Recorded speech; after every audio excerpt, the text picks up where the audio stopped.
A very good evening to everyone, and welcome to Are You Seeing the Signs? A conversation about breast cancer. I'm your host for this evening. My name is Gaynell Marshall, and at this time, I would like to introduce you to Keisha Humphrey Mayers. She's Manager Communications for the group and CSR, and she will give tonight's opening remarks. Keisha. Thank you so much, Gaynell, and good evening to everyone. Dr. Tamara Remy, Consultant Surgeon, St. Lucia. Dr. Marissa Nimrod, CEO, the Caribbean Association for Oncology and Hematology, Trinidad and Tobago. Dr. Fasila Hafaji, General Surgeon, Barbados. Ms. Crystal Bunton, Manager, Client Relations, Group Life and Health, Sagicor Life, Inc. Ms. Gaynell Marshall, Media Personality and this evening's host. Ladies and gentlemen, good evening. Thank you so much for joining us for this evening's webinar entitled, Are You Seeing the Signs? A conversation around breast cancer.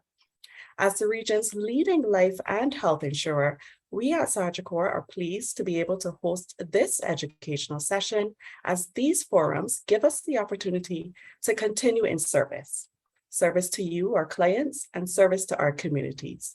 And that helps us to drive the awareness necessary that presses our societies into action.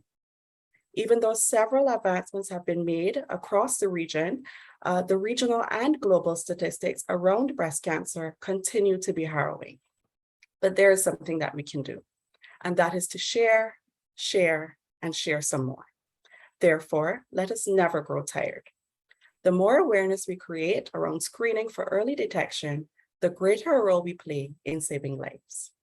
As we join the rest of the globe in celebrating Breast Cancer Awareness Month, or Pinktober, let us do so proudly, securing the knowledge that every single deed, no matter how small, makes a world of difference. At Sagicor, our efforts this year are consistent with what we've done in years past, including continued support of cancer societies around the region, driven by our fundraising efforts. This year, we press on in service with our regional theme, Are You Seeing the Signs? A question that hopefully will cause persons to pause, reflect, and do what is necessary. Today's webinar also acts as an outreach opportunity, and we hope to be able to provide as much information as possible. Ladies and gentlemen, this webinar is for you. Ask as many questions as you need to.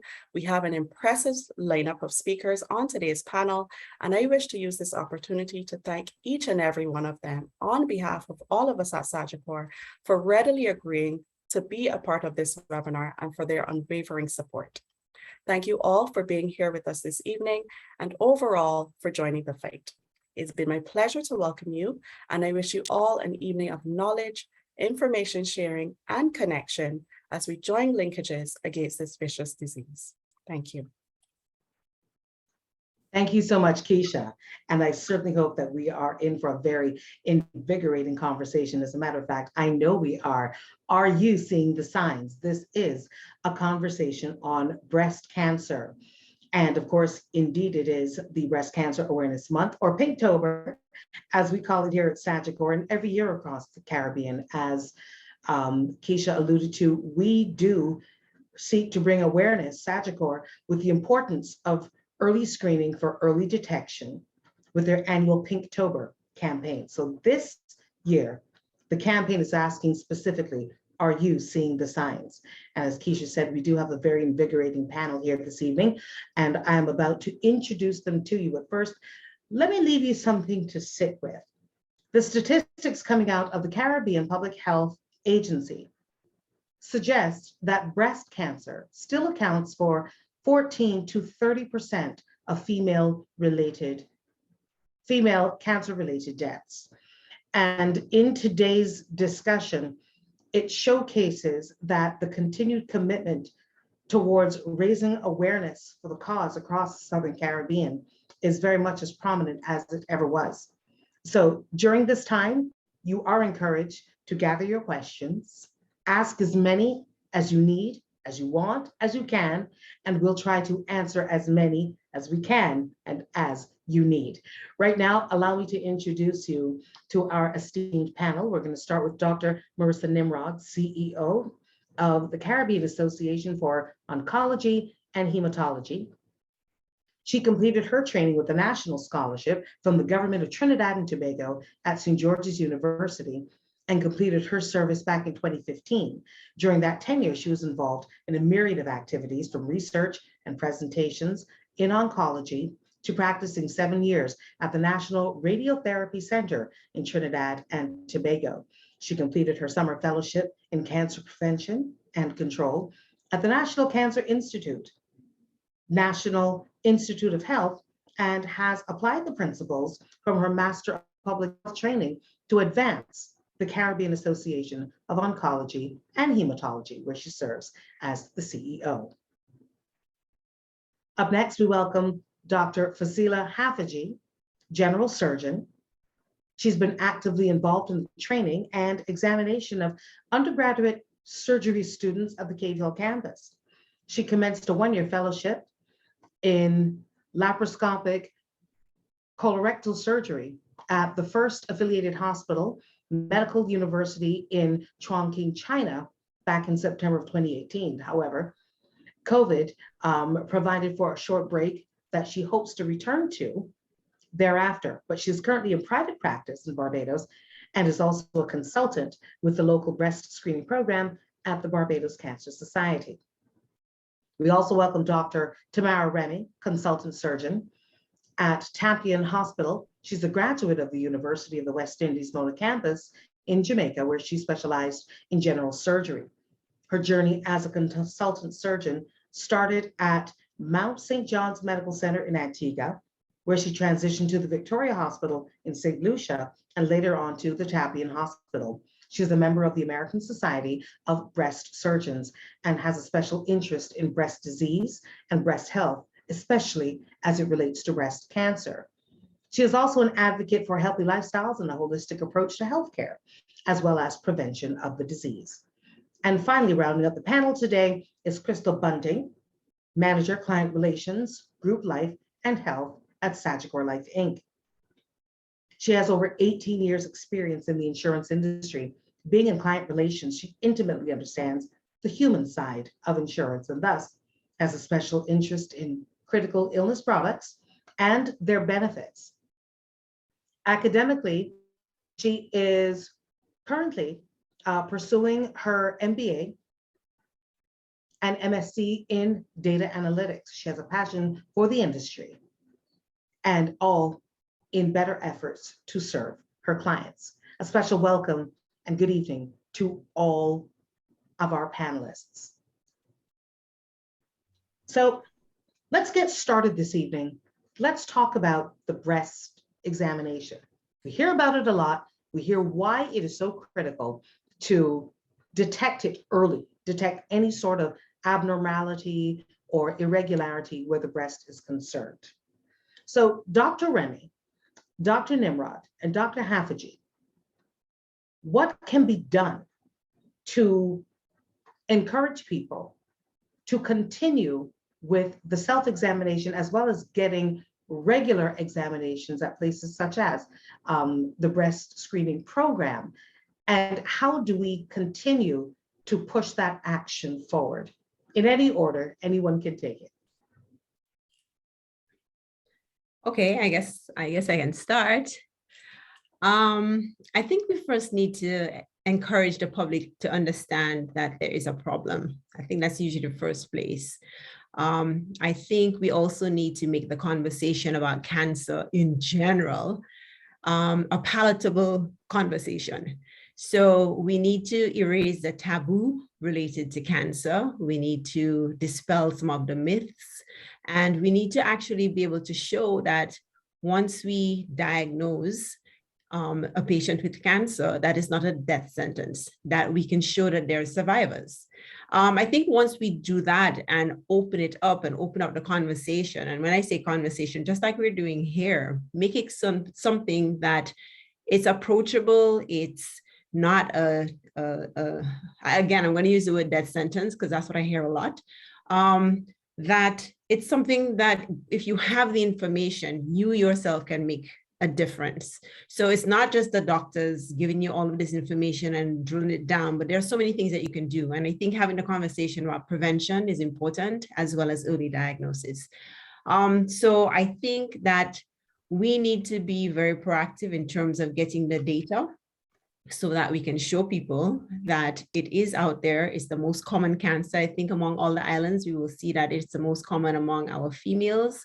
It is probably the most responsible for deaths among us. We need to highlight that doing your breast examination is probably the most important thing that you can do for yourself so that you can present to your doctor early. You don't have to know the perfect way to do it, but you know your breast much better than I, as your doctor, will ever know your breast. I get to feel your breast. You know, I say that and people are like, you like to feel breast? I'm like, well, not really, but I get to feel your breast maybe once or twice a year. You should be feeling it once a month. So you can detect if something different is going on. So I think we need to just open up the conversation, provide the information, be truthful about the limitations that exist, explain to patients that the majority of people will survive, some will not survive despite our best efforts and the best treatments, and just have that. And, you know, Sagicor has really taken the lead on getting the conversation out there and providing avenues where people can have that conversation. Now, I know that doctors often say, you know, check your breasts about once a month, and they used to actually link it to perhaps around your menstrual cycle. Maybe they thought it was just about a time that you would remember, but is there an ideal time during the month to check your breasts? I'm going to let somebody else answer that. Okay, so I can answer. So I would tell my patients, if you're going to do the examination, you want to do it a week before or a week after your menstrual period. You don't want it to be when your hormones are surging and it's going to be very tender, because sometimes you may have, let's say you have a fibroadenoma, which is a lump. It's normally benign. When that particular time of the month comes on and the periods, you know, cause this rise in your hormones, it's going to feel really tender. And the lump may actually increase in size for some women. And then they actually start to have anxiety and the worry. And as you said, you know, what comes next? Is this something that's going to be bad news if I'm going to find out about it? So ideally, you want to do it before you have that surge of your hormones, or after your periods. A week after is normally when I'd advise. And as Dr. Remy was saying before, again, the importance of having healthy breasts is something that's critical. The same way I want to have healthy eyes and I eat well, or, you know, health as a hashtag, you want to have healthy breasts as well. So, you know, paying attention and making sure that you focus on it is also really important. And it's likewise postmenopausal women who are not having periods. There's no particular time for them. They can have it anytime because they're not going to be experiencing the same symptoms, right? So it's a little different for pre versus my postmenopausal women. I see. So can you tell us more about the options for examination? Self-examination, as both you and Dr. Remy said, is because we're with our breasts most days. So we kind of know and we have easy access to them, but then you have to get a little bit more in depth. You want to see inside, look at the tissue, look at changes. What kinds of options are there for that? So if we're actually looking at the assessment for the breast, there are at least 3 modalities. The first one would be where the patient or the woman or the man, because men get breast cancer as well, would actually start looking and getting familiar with, as you said, what is my normal? So as I tell persons, one breast is going to be a little bigger than the other. They're not exactly symmetrical. So you'll get accustomed to that. No, in terms of just looking, so inspection is important. What does it look like? So is it, you know, nice and smooth? There's no puckering on my, you know, with respect to the skin, what my nipples. So just really inspection. So you can put your hands on your sides and, you know, push in, and that kind of pulls it tight so you can see, and then you can bend over, you put your hands above your head. So again, you're taking it through different positions palpations to see if there's any tethering or pulling with respect to the skin itself, if there is a lesion on the inside, right? Or if there's anything on the hole. And then you will proceed to doing what most people would know is there's the self-breast examination, right? So you put your hand behind your head, you're going to feel with your fingertips, you're going straight around. You can start in the armpits, which is where the tail of the breast would be, and you're going in a circular motion, or you can do it up and down. But you want to make sure and cover the entirety of the breast. You get around to the dark part, which is the areola, the nipple. You feel under there as well. And then you want to squeeze or express to make sure that there's no discharge coming out of the ducts. If there's any, you note it. If it's green, bloody, any color at all, and you'd want to get that sort of information from your examination. If you feel a lump or a mass, you want to describe it. So I can feel it. Is it hard? Is it soft? Can I move it? Is it not moving? You know, so those characteristics again, and even if it's not you, even your husband or your partner, they're just as good at finding out the characteristics of your breast. So if you don't feel comfortable doing it, you can tag a partner or somebody you trust, and they can do it, right? That would be the non-medical assessment of the breast. You'd see your physician, that would be the second one. So now you have a clinical examination of the breast, if it's going to be, you know, your GP, your surgeon, your OBGYN, and they will go through the same thing to see if there's anything that they would pick up based on their training. And then we get to formal imaging. So formal imaging will be doing an ultrasound, which is where we use just high frequency waves and some gel on the breast. It's not painful at all. And then we can image if there's anything there. And then we go to the classic, as I say, the gold standard, which is a mammogram, which is like an x-ray of the breast. And we would get those images to see if there are any changes. Thank you so much. Dr. Haffajee, I'd love to bring you in at this point. First of all, if you have anything to add where the self-examination is, because me with my big mouth was about to say, ladies, you can't be shy. You really got to get intimate. You got to get in there to know what's happening. But now Dr. Nimrod has suggested, well, if you don't want to do it, you can tag team a partner and let them help you. But what are some of the other things we should be looking for, Dr. Haffajee? Okay, so in terms of looking at the breast, looking in a mirror helps. So the same steps that Dr. Nimrod would have mentioned. Hands at the side, hands above your head, and then hands at the hips and pressing to see if you notice any skin changes. So we have a term called peau d'orange, where the breast skin looks like an orange peel, and that's usually related to certain lymphatics being blocked from breast cancer. So some women may have a normally everted nipple, and with breast cancer, sometimes the nipples can become inverted. Now, some women have inverted nipples from puberty. So if you always have inverted nipples, no, that's not anything to worry about. But if it's normally out and then it becomes inverted, that's definitely a concern that you should have addressed by your doctor. In terms of the breast examining in the shower helps. And that what happens is the breast kind of droops. So it's good for looking for lumps in the upper, what we call upper quadrant, or the upper half of the breast. And your hands being soapy can help, you know, glide or slide over the skin easily.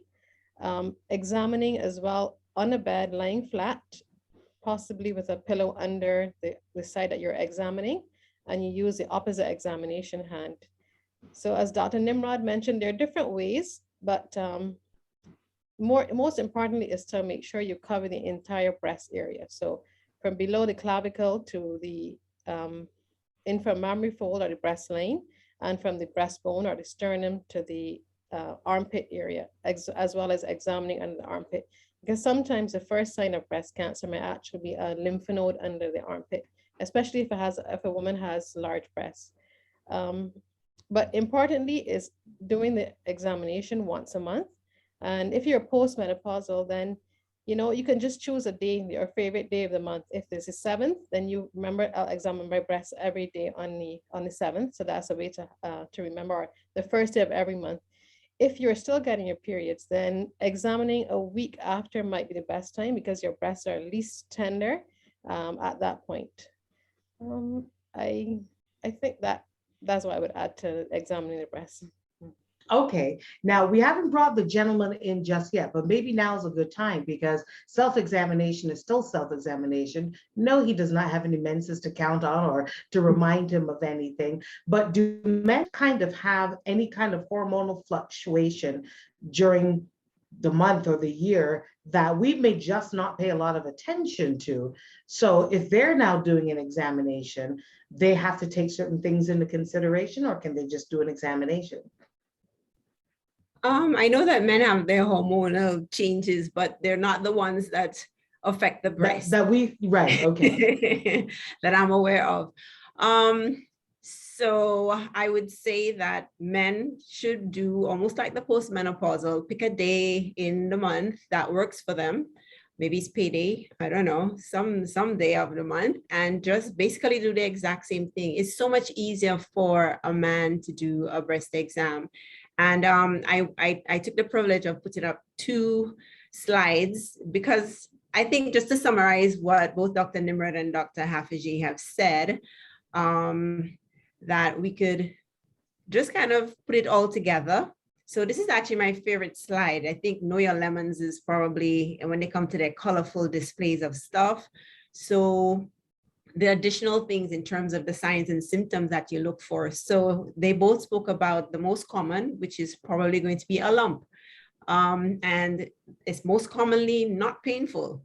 And I always say, I wish it was the other way around. I wish it was a painful lump, because the most common time that a woman comes to my office is when the breast is hurting, when they felt something in the breast and it's paining.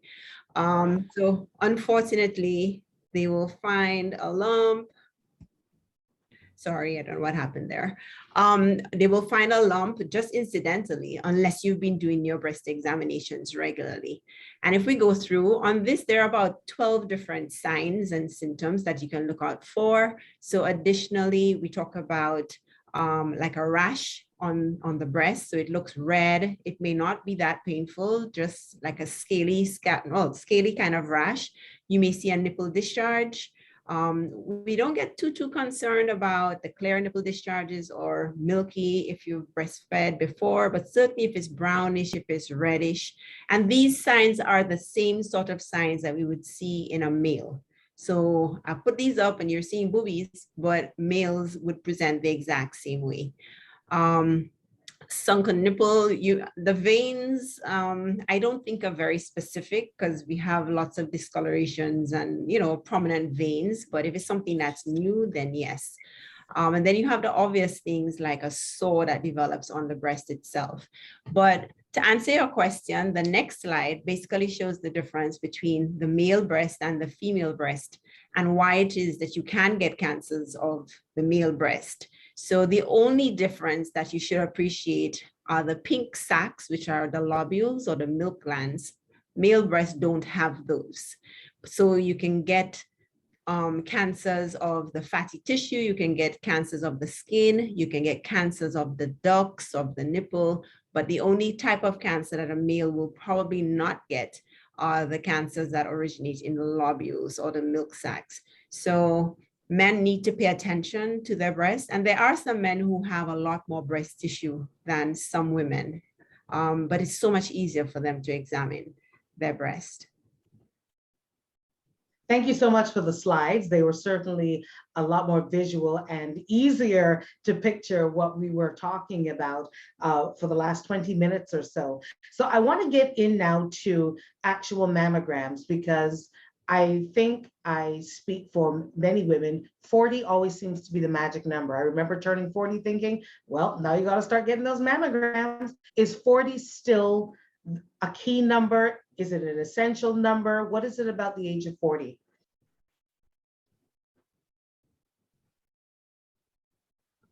Perhaps Okay. Dr. Nimrod, would you like to take this one? I knew it was coming. All right. Yeah. So Okay, so we're looking at 40. Well, we normally say 45, right? Because we started working on the Caribbean guidelines for breast cancer. We just started doing that. In the past, or anecdotally, it would be 50, right? So in the Caribbean, most Oh. people say when you got to 50, okay, right, you're getting older, and we're gonna start looking for the big C's: cardiovascular disease, cancer, etc.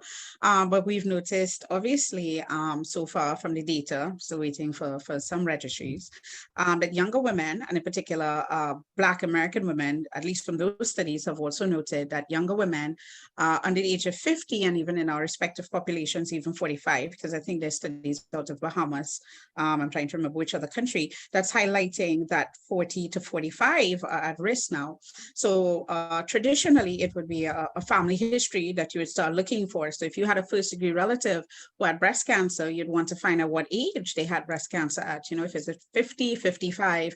When we started screening, we would screen 10 years down from that age of diagnosis, right? So you'd start screening from 45 or depending. But we have younger patients. I actually had a patient who was 16 when she got diagnosed, right? So again, we say 40 to 45 is where we start for the mammogram. And that's important to note because it depends on the female. Again, young women with dense breasts may not necessarily be the ones that would be ideal for mammograms. As we said before, the mammogram is an x-ray, so we put it between two plates. So again, we may want to consider doing an ultrasound for those women who are 45 with dense breasts, because we may not get the best readings coming out of a mammogram. But ideally, that's where we need to start if we're going to start picking up those patients who are at risk, whether it's from a family history, if it's going to be a spontaneous mutation. So those are, as you said, those are the numbers that we should start memorizing. So. Okay. So Is a it lot to possible consider. just to add one comment that even though and this is, based on half of the reason why we have registries and collect research is really to decide which of the guidelines that are out there we're going to follow. So, it kind of depends which side of the fence you're on. So if you're, for example, an American Cancer Society, although I realize that they've moved from 40 and have gone up to the 45 in terms of starting, there's always a knee-jerk reaction that you don't want to miss a cancer, regardless of if it's just 1 versus 99. And whenever we want to put guidelines in place, we have to kind of differentiate or understand that we're doing national policies where we're looking at all women in a certain age group. So while we don't ever want to miss that one 40-year-old who may have cancer, the evidence shows regionally, locally for us in St. Lucia, as well as internationally, that the majority of cancers are still in the over 50 age group. And if you were to take 10,000 40-year-olds and send them for a mammogram once a year, you will pick up maybe 1 or 2, but the other 9,999 will be normal mammograms. So we're looking at talking about doing mammograms once a year for the next 25 years of your life, as compared to the next 30 years of your life. And there's a slightly increased risk. So our local figures in St. Lucia have shown that 2/3 of the cases of breast cancer are actually in women over the age of 50. And that the majority of cancers are not family history. They're actually environmental things that we have been doing over the years. And so, but if you have a young woman who is going to have a cancer, that cancer is going to be breast cancer. So we're kind of between two different types of thinking. So certainly when I reached 40, I was like, oh, I still have a way to go before I do my mammogram. When I hit 45, I was like, okay, we're there now. So 40 to 45, I think the conversation needs to be had. If you want a mammogram, I'm not going to say no, but certainly 45, you're getting a mammogram.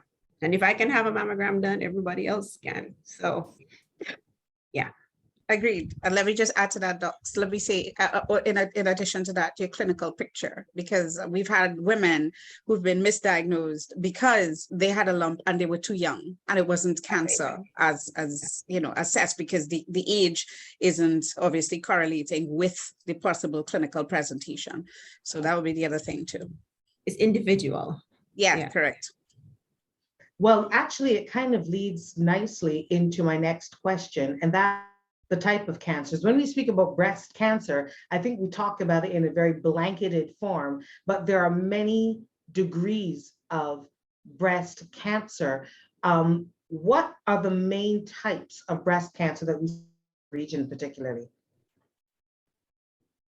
But Dr. Haffajee, you want to take that one?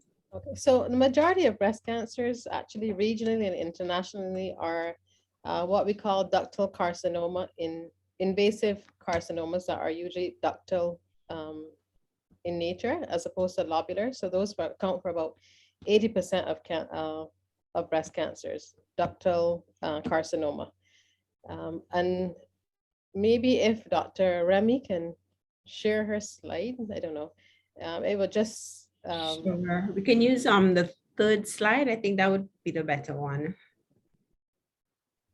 The last one. yes. So the breast Ah, of these lobules where the milk is produced, and then the ducts which lead to the nipple. So the majority of breast cancers actually occur within the ducts.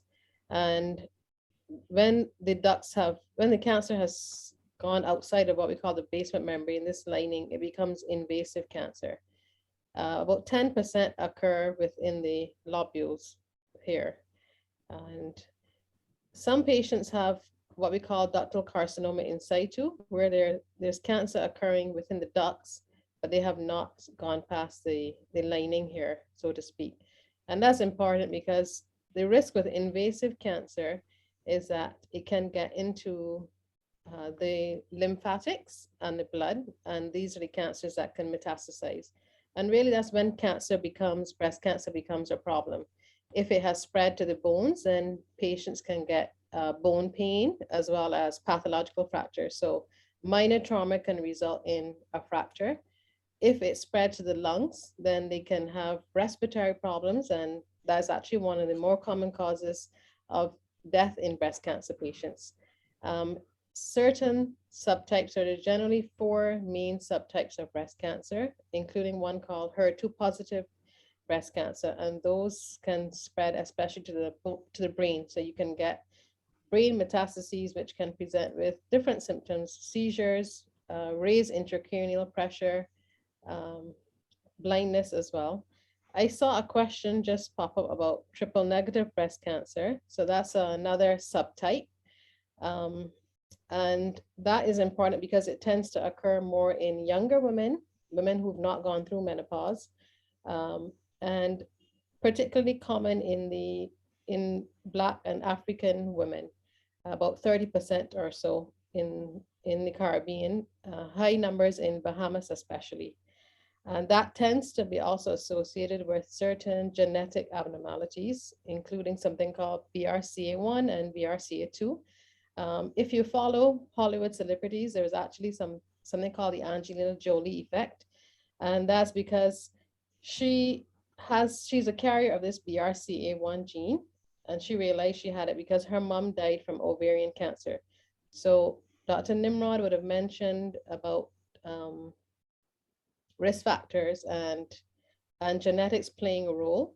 About 10% of women with breast cancer actually have a genetic predisposition. So they usually have a family history of either breast or ovarian cancer. And these women tend to have more triple negative aggressive cancers. They tend to respond well to chemo, but traditional hormonal therapies don't work in these cancers. And many times when they present, they have evidence of spread outside of the breast. okay. We're going to have a lot of questions coming up. I can see that. But as you are here with the diagram, the one thing that came to my mind is a woman who has breastfed before. Does breastfeeding have any connection at all to the risk factor, whether positive or negative, to developing breast cancer? So, like the stimulation of the ducts. So if a woman has breastfed for more than a year, that offers some protection in terms of developing breast cancer. If you've had your first pregnancy before the age of 30, that also is a protective factor in terms of developing breast cancer. Yes, so breastfeeding is actually beneficial as well to a woman in terms of reducing her risk of developing breast cancer. Okay. We are going to get into now the various options. So as all of you have said and reiterated, it is not the death sentence it might have been perceived to be before, especially if there is early detection.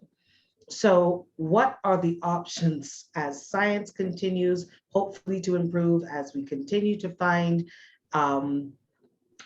new developing methods of treatment? What are the options now that are available that do not automatically result in harsh chemos or radiation or, any kind of mastectomy? That's a very, very, very loaded question. That can probably take a whole hour to try to. Oh, my apologies then. No, that's fine. We try. No, I mean, I suspect between the three of us, we could probably try to summarize it as best as possible. So, the general thinking is that the earlier that you're detected, the fewer treatments, perhaps, and less advanced sorts of treatments that you will probably be exposed to. That's just a general statement, okay? It's almost like saying if you get diagnosed with diabetes before you start having damage to your organs, then, you'll just be on your tablets, you will not need dialysis, you'll not need eye surgery, all of those other things, okay? But essentially, whenever we speak about treatments for breast cancer, we divide it into the surgical part. As a surgeon, I'm very specific about the surgical part, and I say the other. And under other, we talk about chemotherapy. And as we've advanced, we speak about hormonal therapy, immunotherapy, and all of these things look at the biology of your cancer. And so what I think and Dr. Nimrod can correct me, we basically try to label your cancer as, so for example, my name is Tamara Remy. So my cancer would be TR with my date of birth, and all of my factors that, the pathologist has found on the slide, the additional tests will dictate my special treatment for my cancer. Most people are treated with guidelines in terms of protocols that are for the majority of people with my type of cancer. But as much as possible, we try to find all the ways that we can approach your cancer so that we can bombard it and hopefully kill all the cells. Having said that, even if I do everything by the book, it doesn't mean that I have 100% guarantee that I'm going to be cancer-free at the end of my treatment, okay? But essentially, your options are going to be surgery, of which there are basically two. You can either remove the breast, you can have a really small tumor and decide you want to have your entire breast removed, or you can have a portion of the breast removed, but if you do that, you have to have radiation. And of course, there are obviously going to be some guidelines as to who can get only a portion of their breast removed.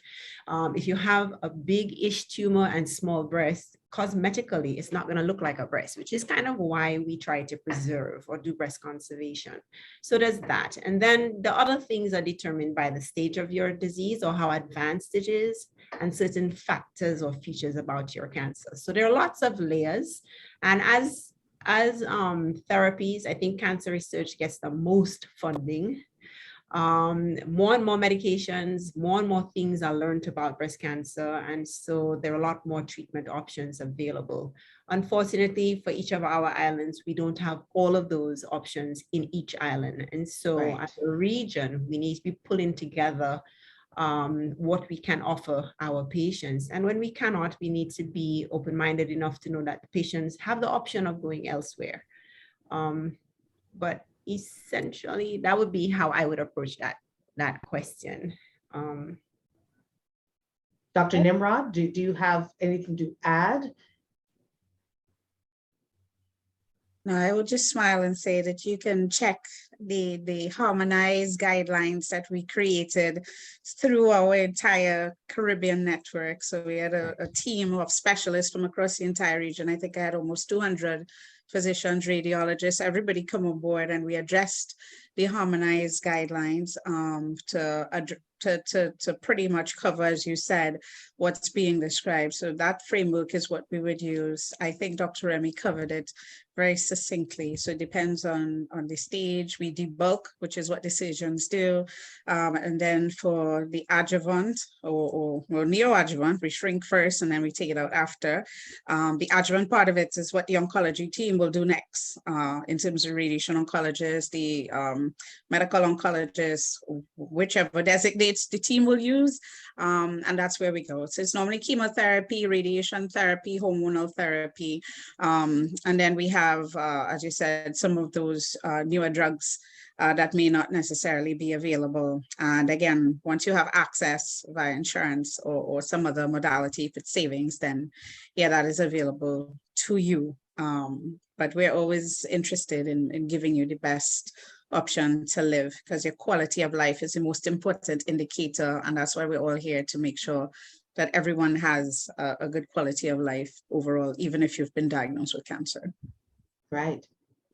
And I think this might be a good stage at which to bring in Crystal, because Crystal deals specifically with critical illness plans that are available through Sagicor Life Inc. And perhaps, Crystal, you can explain to us, one, what's the difference between a critical illness plan versus, hey, I've got life insurance, I've packed away some savings in a retirement savings plan or what have you. Let me just tap into that. How does critical illness plan, how does that work? And will it work in a situation where perhaps one of us is diagnosed with breast cancer and we're now seeking options? All right, great. So a critical illness plan will differ from life insurance in this way, right? So a critical illness plan, whether you are covered under a group policy, which might be with your employer or through like a credit union or association, and a critical illness plan on an individual level, so an individual CI plan. Those plans differ from life insurance because critical illness actually pays out a lump sum amount to you on diagnosis of the list of critical illnesses that would be listed in a policy, right? Most of these policies would cover cancer as a critical illness. So once you have been diagnosed, according to the parameters in the specific contract, a lump sum payment is made out to you. And you can use that lump sum payment to, assist with your cancer treatment, right? Instead of probably dipping into your savings. Some persons might be unable to work for a time, depending on the treatment they have to get and the severity.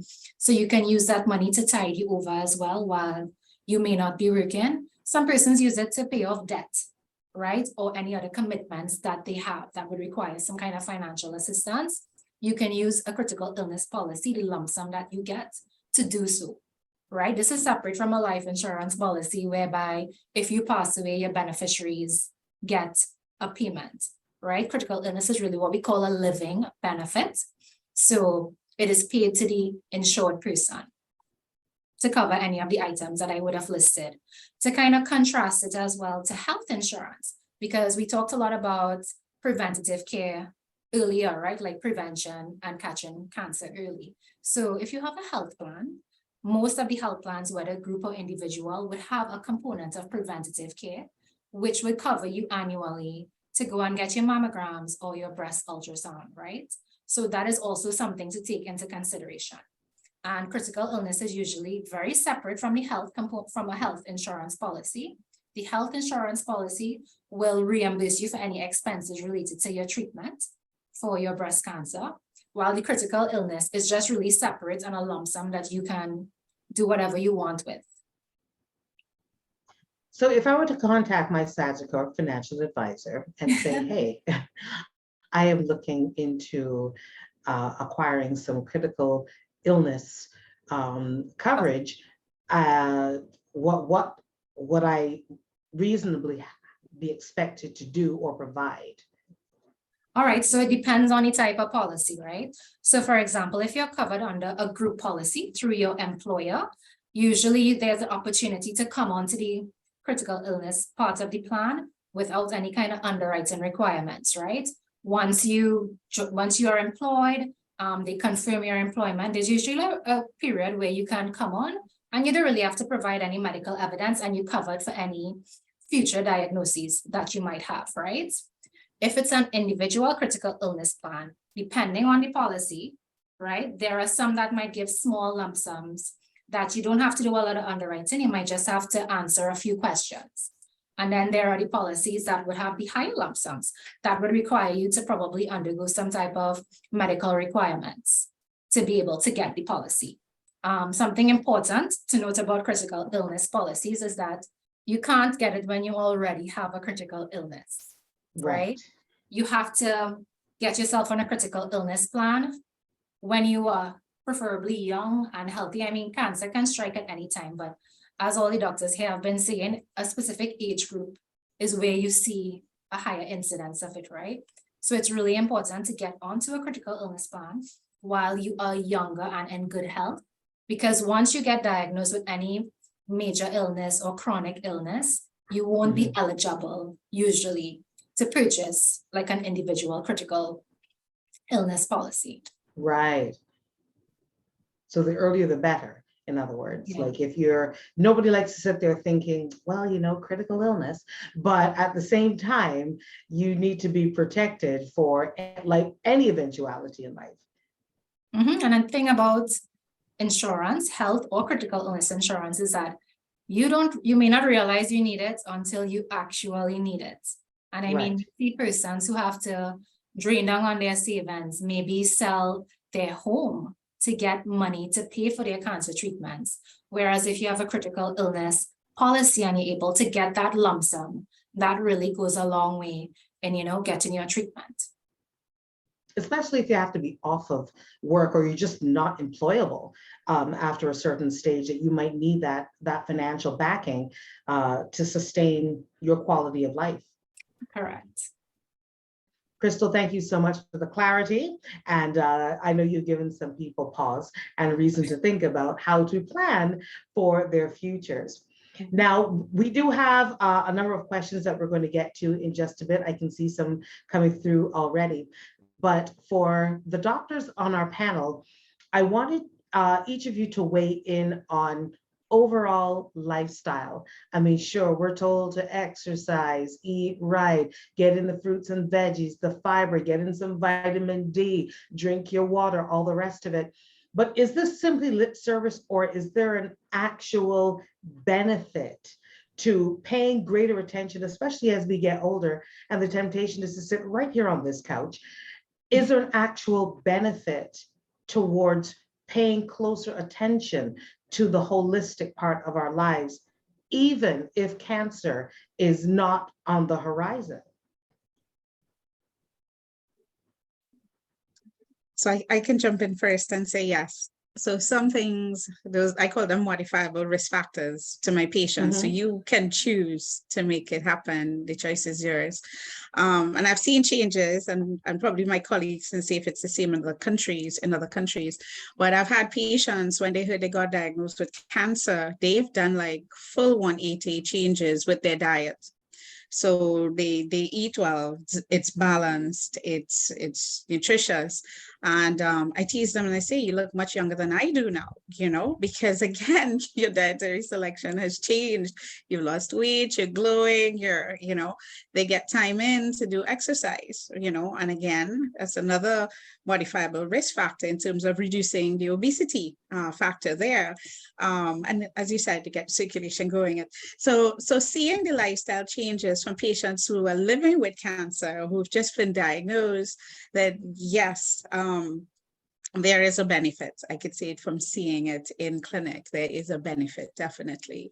So that would be my perspective, and also the importance of mental health, because that weighs in and affects. If they come in and they're depressed, they're not going to come back to my treatments. They're going to take time on default. So definitely making sure that we cover that mind, body, and spirit experience. That's important with respect to cancer management. Excellent. Now, I know Dr. Remy, that was a part of your profile, actually, your approach to a more holistic way of looking at it. What would your recommendations be, or what have your findings been? I totally agree with everything Dr. Nimrod has said. And I believe that when we speak about environmental factors which influence cancers, the majority of the time, the 90% which are not genetic or familial, we're speaking about what you put into your body, what you expose your body to. So we're talking about diet, we're talking about exercise, alcohol, smoking, all of those things. And the interesting thing is you can take all of these risk factors, all of these modifiable things, and have the same conversation with all of the chronic diseases. So high blood pressure, diabetes, it's the same conversation. And for me, when we speak about diseases and especially cancer, prevention is where I go to all the time, so I talk and I say, just imagine if there were things you could do that might have just prevented you getting cancer. And all of these modifiable things fall into that. And I think the evidence shows that 30 to 50% of cancers can actually be prevented. We're not just talking about breast cancer, we're talking about cancers in general. In general, okay. And that for me is amazing, because if you can contribute to not getting cancer, then I think you just have to do your part. And I say to a lot of my patients who come to me and say, boy, doc, I am vegetarian, I exercise, I have 4 children. I had my children before the age of 30. Like all the things you've told me that are risk factors. I don't smoke, I don't drink, and I have breast cancer. Like, what is it? And I don't have any family history. And I say to them, imagine if you didn't do all of those things, you would forever be saying, I should have, I could have. There's a certain peace of mind that when you've done your part, you kind of say, well, there's nothing else I could have done. And so whenever I have these conversations, it's like there's prevention, which for me is where I would love to take a lot of my money and put into. And then you have people who've done their part and they still get cancer. And that's where we talk about the early diagnosis, the screening, and all of those other things. And so for me, healthy living, there's no doubt about it. It's a feel good, and the science shows that your body actually does much better. And as Doc says, there's so much focus now on mental health, which again was another taboo topic that, if you were seeing a psychologist or a counselor, something was wrong with you up here. Now it's a lot more acceptable. It's an understanding that our mental well-being is paramount. And so I describe mental health or stress as my icing on the cake. I think there's usually a stressor, there's usually something that reduces your immune system that just makes all of these things happen. Thank you. Dr. Haffajee. Hey, so just adding to what Dr. Nimrod and Dr. Remy said, actually obesity is one of the big things, and we're seeing more and more obesity in Barbados. Certainly 1 in 3 adolescents and children are now obese. And I think recently the World Health Organization actually has classified obesity as a disease, and is actually linked to many cancers, including breast cancer. So yes, those things that we say to prevent diabetes, same things will actually apply to helping with preventing or reducing breast cancer, because what the studies are showing is that fat cells actually result in a lot of inflammation. And whenever there's a lot of inflammation in your body, the risk of a genetic mutation and abnormality with the DNA resulting in cancer increases. Fat cells also contain a lot of estrogen, and a lot of estrogen, the effects on the breast tissue can then increase your risk for breast cancer. So the things that you mentioned, high fiber diet, exercising 3 to 5 times a week, maybe in half an hour or an hour, reducing trying to eat organic if possible, not smoking, even alcohol, whether it's a glass of wine or a beer. If you consume more than 4 drinks a week, that increases your risk of developing breast cancer as well. So that's what I would add to that.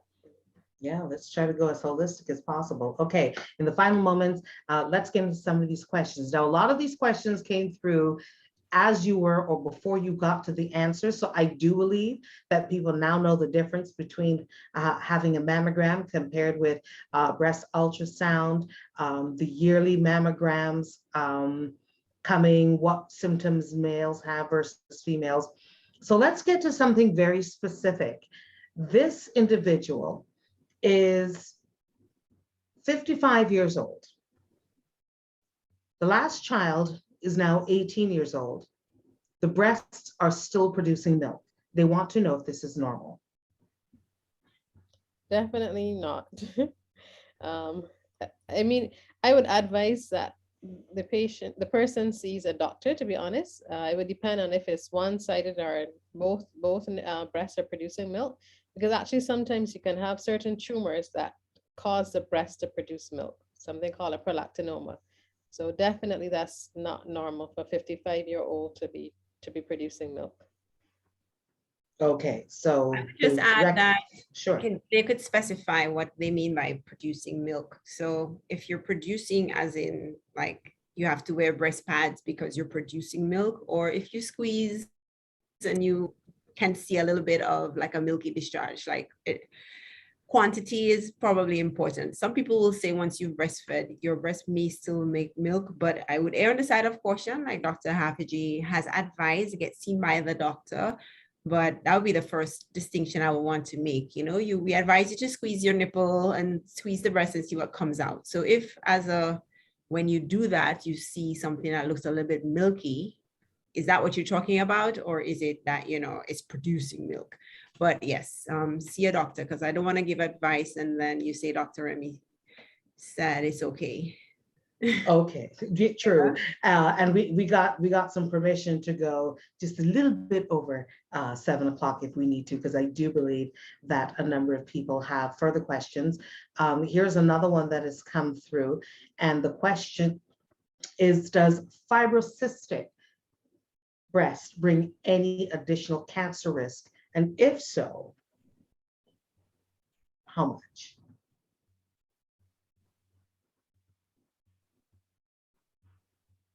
I know they're trying to pin you down to numbers now, and nobody wants to say numbers, but I mean, generally speaking, does fibrocystic breast tissue bring any additional cancer risk that you know of, or that you have seen in your practice or history? I can try to tackle that one. Dr. Nimrod, you wanted to go ahead? Go ahead, I'll answer after you. I think the evidence suggests that there's a slightly increased risk of breast cancer with fibrocystic breast disease. I can't remember the exact figure, but we have to bear in mind that fibrocystic breast basically suggests that your breasts are always active. They're very sensitive to the hormones. They kind of go through a cycle. They're lumpy, they're tender. You have actual lumps, you have cysts, you have just so many things that can fall into fibrocystic breast disease. So number one, it makes it very difficult to actually be able to assess your breast, which is why you have to be very comfortable with your breast. So you know where those areas are, that you also know at the different times of your cycle, how the breast feels. I have had maybe at least 5 or 6 patients diagnosed with breast cancer who've been to see me like over the number of years with just different areas of the breast just acting differently, numerous biopsies, and at the end of it, actually developing breast cancer. But fibrocystic disease is very common. So for the number of people who have fibrocystic breast changes, I will not say that that's the number one thing that predisposes you to breast cancer, but it does pose a challenge, one with your ability to examine, my ability to examine, sometimes just on ultrasound or mammogram, differentiating between what looks like something that's suspicious or something that's just a change associated with fibrocystic, but there is a slightly increased risk because of the increased activity of your breast that you will get breast cancer. There's a slight increased risk for breast cancer in fibrocystic breast changes. Dr. Nimrod? Okay, so I think Dr. Ravi covered exactly what I was going to add at the end. The surveillance and the vigilance in particular is really important. And yes, I've had patients who developed breast cancer in one lump after having, some had a cyst in it, you know, and again, it became very difficult. So the surveillance part of it, and if there are any other risk factors, like my at least 2 patients were nulliparous, they had no children, you know, so again, we take the other aspects of the history on board with respect to that particular diagnosis that you spoke about. Okay, here's another question. What is the incidence of EBV, which is Epstein-Barr virus, and the risk of contracting breast or other cancers? So no risk with breast cancer, but there are certain other cancers that have that are associated with EBV, but no association with breast cancer. It's starting to be corrected, yes, yeah, none with breast cancer. Agreed. Right, nose across the board. All right, there you go. Here's another question. If you begin to breastfeed after the age of 30 for the first time, does that help reduce the chances of breast cancer, of developing breast cancer still? I believe it was in relation to, you know, a number of the things that we spoke about, having your children earlier, breastfeeding earlier, doing all these things earlier, none of which I did. So this individual is saying, well, is it too late now that I've done it after 30? It still offers a protective benefit regardless of the age of breastfeeding. So breastfeeding in itself, particularly breastfeeding for over a year, still offers a benefit. The thought process is that when you breastfeed, that's when your breasts have finally matured. So for those persons who've never breastfed, it's thought that there's a lot of immaturity of the breast cells and that it's a risk factor for breast cancer. I learned that recently because I kept saying, what is this with breastfeeding? Like, what exactly is the science? And I hope that where I got that information from is correct because I really went looking for it. But yeah, just having breastfed is supposed to be somewhat protective. It does not mean though that because you've breastfed, you're not going to get breast cancer. Right, Add I one mean, more. I think, yes. I was going to say, I'll add one more. So pregnancy in itself, because what happens is that when you're exposed to these high levels of estrogen via your cycle or your menstrual cycle all the time, when you get pregnant, you get a break from that, you know. So again, you've taken down the estrogen levels during that period of pregnancy. You have a progesterone predominance. And then when you're breastfeeding, you're still technically keeping those levels down. So that is reducing that sensitization or priming of those particular tissues with estrogen. So that's why the connection between not having children and having that unopposed, exposure to estrogen is a risk factor as well. Well, now that you bring that up, what about other, I suppose, instruments like, let's say, Mirena or whatever that kind of brings down your estrogen levels for a longer sustained period of time? Does that help any? Mirena, if Mirena affects your or anything, any oral contraceptive that kind of was designed to prevent pregnancies, and they have any kind of impact on your hormonal cycle. So would that be of any help or use? Actually, prolonged oral contraceptive pill use has been associated with increased risk of developing breast cancer, actually. Additionally, so it's quite the opposite then. Correct. Additionally, hormone replacement therapy. So, you know, some women, the menopausal symptoms can be difficult to manage. So particularly combined hormone replacement therapy, again, using it for, I think, over 5 years, increases the risk of breast cancer. I should add that if you do use birth control pills for a long time, the risk actually returns to zero after you've discontinued it for more than 10 years. So let's say you used it from 25 to 35. Right. By the age of 45, that risk is no longer, the added risk is no longer there. Okay. Well, that should be encouraging. Again, for those of you who are sending the questions, I realize a lot of you are using the chat. If you can send it straight to the Q&A, that would be wonderful. Let's get into brasiers. We hear so many things about prolonged use of brassiere wearing during the day, too tight, wrong fit. Do any of these factors impact, you know, developing any irregularities with our breasts? No. Well, so it's just uncomfortable. There has been some local data showing that the bracing in women detecting breast cancer because of the swelling and the edema, but no, there's no risk in wearing a bra, or the number of hours that you wear a bra is not being shown to increase or decrease your risk of breast cancer. But I think Dr. Remy wanted to say something. I was simply going to say that science and what we learn is just always evolving. So as Dr. Hafaji has said, at this moment in time, we don't know what's going to happen in the next 5 years or 10 years. We may find something different. It's considered more of a myth that you're wearing a bra or the underwire contributes to getting breast cancer. Likewise, deodorants. Although one cannot argue that the site that you get most common cancers is up in the, closer to the underarm, and you Right. should avoid aluminum, et cetera, et cetera.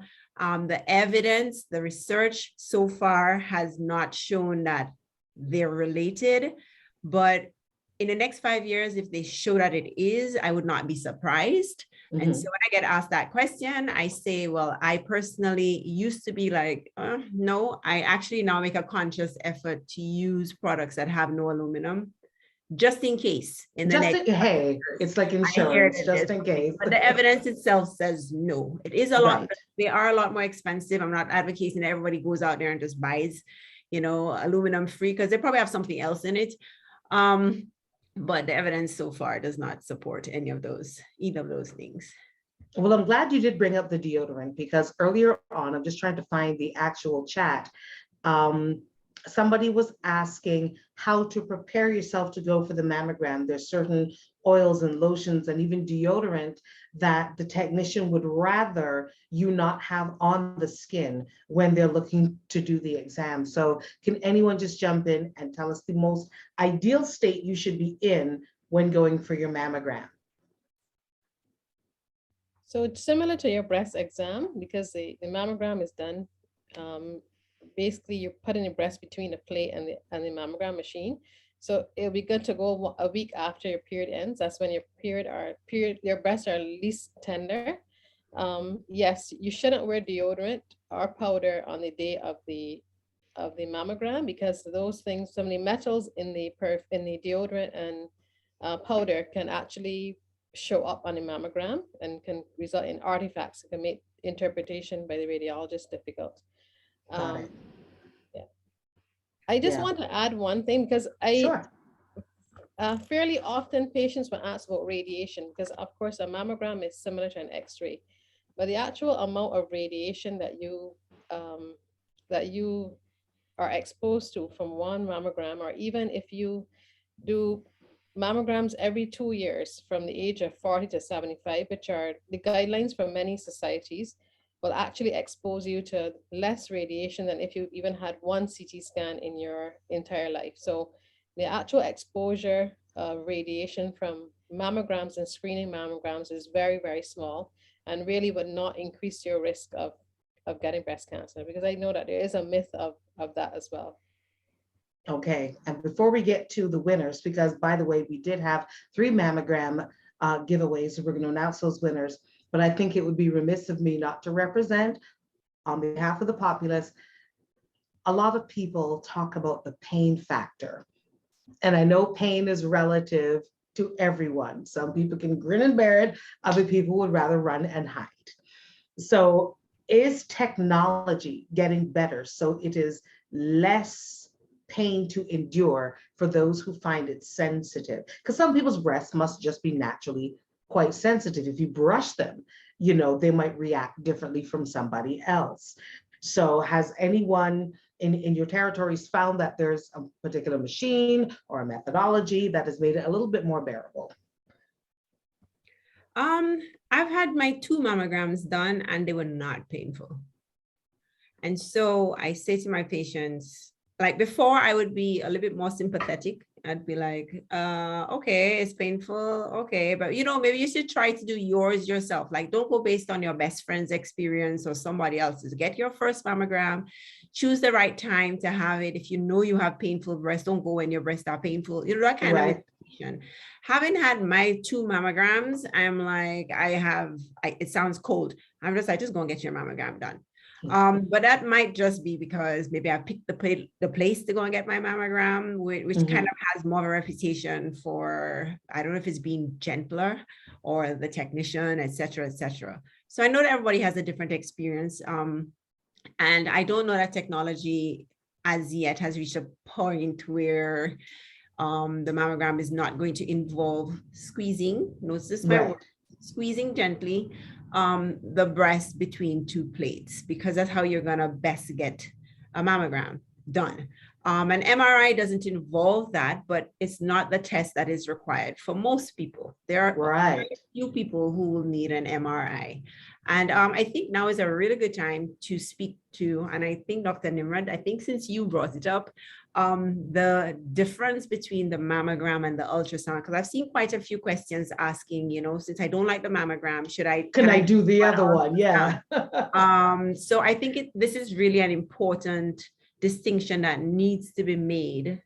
And I would allow Dr. Nimrod to expand on the two, like the difference and when you may want to use one or the other, but most times one complements the other. So I will speak to practice in Trinidad and Tobago, right?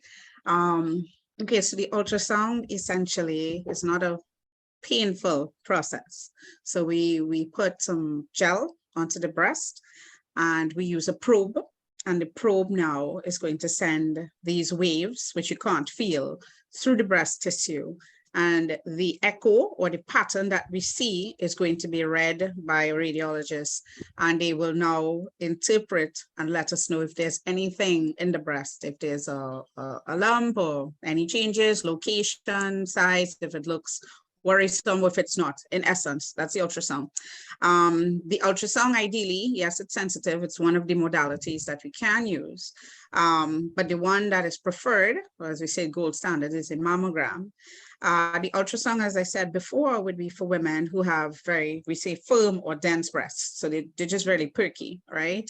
For women, because again, the breast tissue, everybody has a different composition in terms of the way, you know, if it's a little less firm, etc., we would want to use the mammogram ideally as the gold standard, which is the X-ray, as Dr. Remy was explaining. I know they're newer machines that she identified, so they're going to ask you to stand up erect, put the breast between both plates, and we're going to get the best image possible, and that will be read to see if there's any calcifications, anything at all, again, that will be interpreted with your history to decide if there is something that you need to have attended to by your physician. It used to be painful, honestly speaking. Some machines are not anymore. They've improved on the machines that are being developed for the mammogram.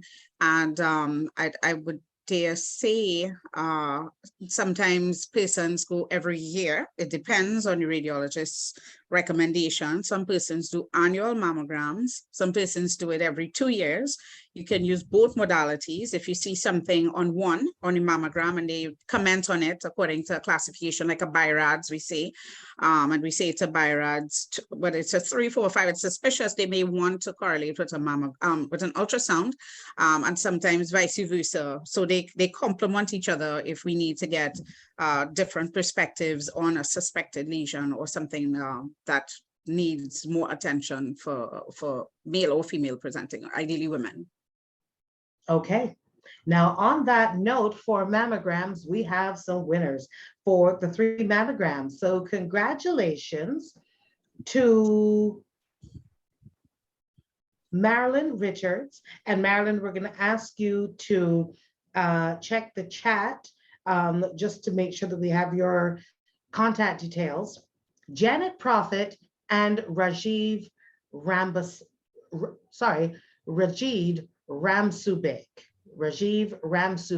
congratulations. You all are the winners of the free mammogram giveaways. Congratulations to you. As we take this time to wrap up, I would invite any final thoughts from our 3 medical professionals, as well as our critical illness expert in Crystal Bunting, who's been so patient yet so helpful with every question that people have had. Thank you so much. Crystal, we haven't heard from you in a while. Perhaps we should start with you. Sure. I mean, just some closing thoughts on it. And as the doctors would have said, you know, preventative care. So if you have a health plan, even if you don't, right, you know, get your preventative care checkup, get your mammogram, your ultrasound. I mean, the outcome is really determined by how early it's caught and how well you can get your treatment done. I saw a couple comments in the chat talking about, having a critical illness policy really does help if you don't want to go to the public health, right? So like, for example, in Trinidad, we have free public health care, but the wait times can be very, very long to get your treatment, right? If you have a critical illness policy and you're able to get your lump sum, that can help you go to a private institution and get access to treatment quicker. You might get access to a better type of treatment, that kind of stuff. So it's important to have critical illness coverage as well as healthcare coverage. Thank you so much. Dr. Hafaji. Okay, so three take-home points for me would be, try to, for all of us really, in terms of adopting a healthy lifestyle, adjusting the modifiable risk factors, the ones that we can affect. Self-examination, that's one thing that you can do. You don't need to see a doctor or a nurse or or anything else really. Just examine your breast once a month. That way, anything that is abnormal, you detect it early, and then you can seek medical attention. And then lastly, screening is really the way to detect breast cancer at a very early stage. You're more likely, if you've had a breast cancer detected by a mammogram, to be able to have curative treatment. Usually surgery may be all that's needed, but if you don't have a mammogram and then you present with symptoms and signs, it tends to be a more advanced stage. The likelihood of the cancer returning is higher, and then you have to undergo a lot more treatments. So I usually say start at 40, get your first mammogram at 40, but really it should be a discussion with your doctor about each person's individual risk, and let that guide screening really. So that's what I would say. Thank you. Dr. Remy. I would like to add, Dr. Hafaji has said essentially most of what I think is really good advice. Our role here is to provide you with information so that you can take that information and share it. And so I'm going to challenge you to do exactly that. And I'm sure, as most persons on this webinar are either employees or friends of Sagicor who have the insurance policies, we're speaking to the converted already. The information that you're getting here is really adding to what you already know. And what I think we need to be doing is reaching out to those persons who don't have this access. So I would love to challenge you to join cancer societies around the region, join organizations from a corporate perspective, see where you can help with all of this information, with helping with the screening, the access, and of course, when your clients come to you, providing them with the support to actually get the funding for these tests and treatment. But just join the campaign, just join. It's not just about wearing pink, it's about understanding the journey. A lot of our survivors don't like the Pinktober because it's different for them. They're living and going through all of this, but I think they would appreciate that we are spreading the information and rallying behind them and really trying to make a dent in the number of cancer cases throughout the region. Thank you. And Dr. Nimrod. Oh, mine's simple. In med school, they told us each one see one, teach one, do one. So essentially it would be making it a team effort. So if you can talk it, you know exactly what it involves. If you can answer questions about what needs to be done, then you know it, right? And that's when you're going to teach, and then you need to get out there and do it. So I've had people come in groups. Somebody didn't want to hear bad news, supposedly. So what you did, she pretty much got 5 other women and they did it all together, you know. So keeping that part of, as you said, your mental health, teamwork, and confiding in somebody, I think that's really important. As you said, we're all women, we need support. That's one of the big take-home messages for me, especially. So, you know, each one see one, do one, teach one, and make it a team event and take care of you. So. Thank you all so much. You all have been an excellent team here for all of us here this evening. Thanks so much, ladies and gentlemen, for tuning in online and seeking knowledge by asking questions and taking away some good information, I would hope. Keep asking questions, keep doing your research, but use the great information that we all garnered here this evening to good effect. A special thanks to Sagicor as you continue your Pinktober campaign, and Keisha Humphrey-Mayers, who got us started with this evening's welcoming remarks. Thank you all so very much.